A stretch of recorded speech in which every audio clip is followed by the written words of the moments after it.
Howdy again, penny pinchers. I think we've got the girls how we want them, and we're going to let them out if Dad'll get out of the way. We've run a little paddock, and we'll see if these girls will go out in it and see how they do. Let's go, girls.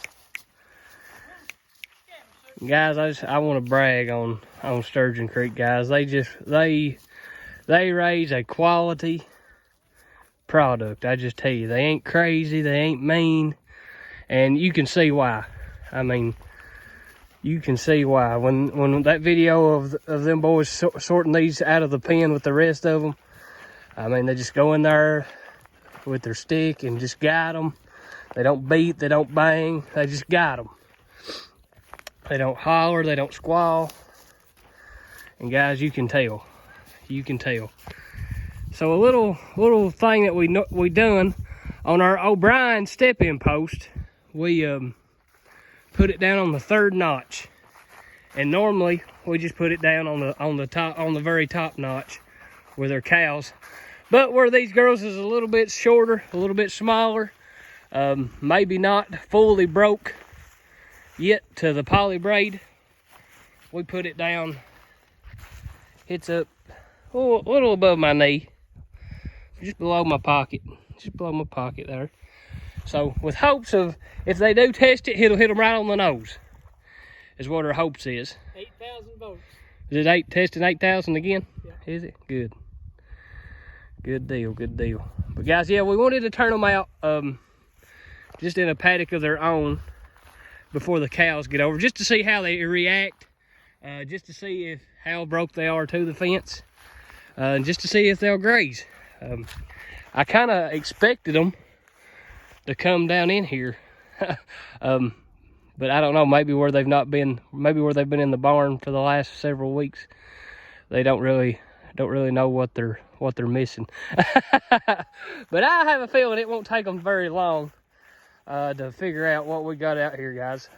Got some pretty good looking grass still yet, even though we flat out wore this side of the farm out the last 2 months.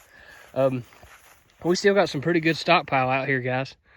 It's trampled down, picked through pretty good, but it's a whole lot better than what was in that lot, guys. And these calves, I believe, will do good. Will do good in this, I think. So like I say, we put the line down a little lower on purpose. Hopefully, if these girls do test it, it'll get them where it hurts. and it won't test them no more. And I've got to look, Alex and Doug did us a favor.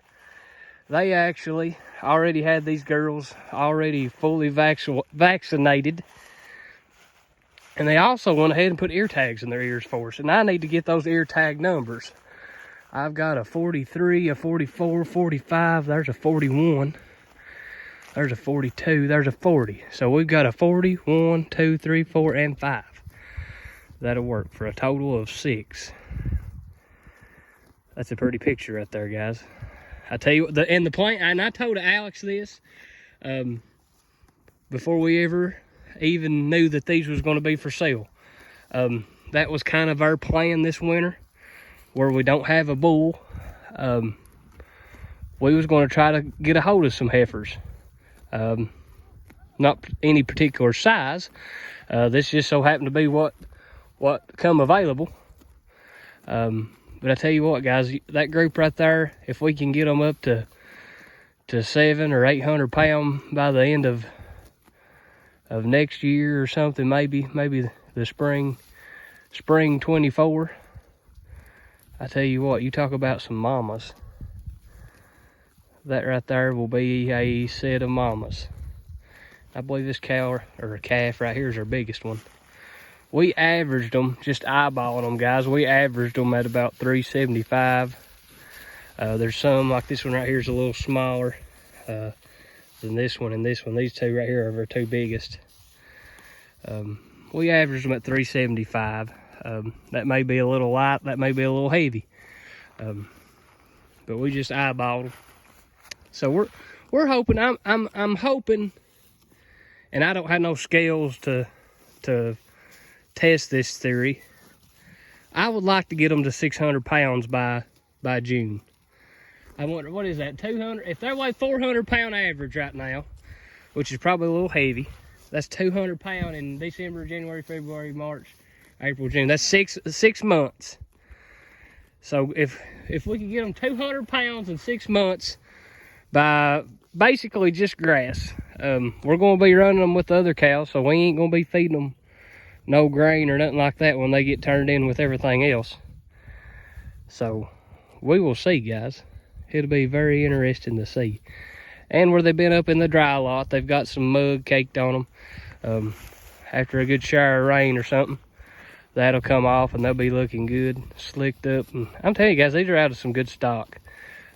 We was tickled to death that we got to make a deal with Sturgeon Creek, not just because we're friends outside of the cattle business, but hey guys, they have a good product. If you are in the business of a Angus bull, guys, they got some of the prettiest that you'll ever lay eyes on over there. And getting into the Heifer business pretty heavy. They're liking the red, and I don't blame them. I like the red too. But these girls is acting like they know what to do. They're making their way through there with their heads down.